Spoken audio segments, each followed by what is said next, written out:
ये 2D animation संत रामपाल जी महाराज के सत्संग प्रवचनों का अंश मात्र है।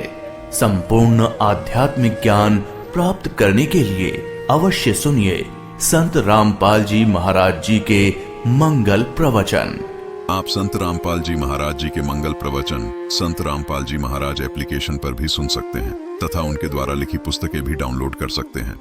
कियो सब पीरन के पीर, सर्व सृष्टि के रचनहार कबीर परमात्मा चारों युगों में इस धरा पर आते हैं और आम साधारण व्यक्ति की तरह लीला करते हुए मानव समाज को सद्भक्ति मार्ग देकर चले जाते हैं।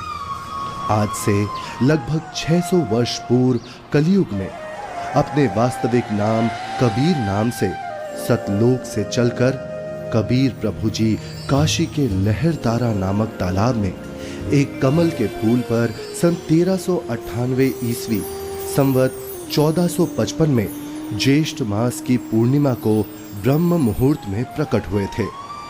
उन्हें नीमा और नीरू नाम के जुलाहा दंपत्ति ने पाला था। बात 1403 ईस्वी की है, जब कबीर प्रभु जी 5 वर्ष के थे। बालक रूप परमेश्वर कबीर साहिब जी ने 5 वर्ष की आयु से ही अपने अद्वितीय आध्यात्मिक ज्ञान में उस समय के सुप्रसिद्ध विद्वानों, ब्राह्मणों, काजी और मौलवियों के छक्के छुड़ाना शुरू कर दिया था।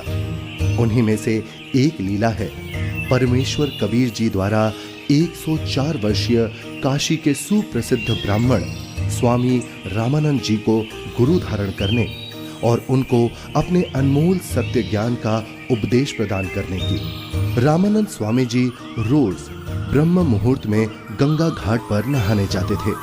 एक दिन ऐसे ही जब वो नहाने गए, जैसे ही स्वामी रामानंद चलकर नदी के किनारे सीढ़ियों से उतरने लगे, स्वामी रामानंद जी के पैर के खड़ाऊ कबीर प्रभु के सर पर लगते हैं।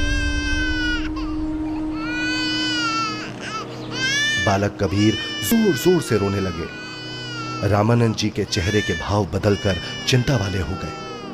वो ये अनमोल ज्ञान जगत गुरु तत्वदर्शी संत रामपाल जी महाराज के सत्संगों का अंश मात्र है। संपूर्ण आध्यात्मिक ज्ञान के लिए सुनिए संत रामपाल जी महाराज के मंगल प्रवचन।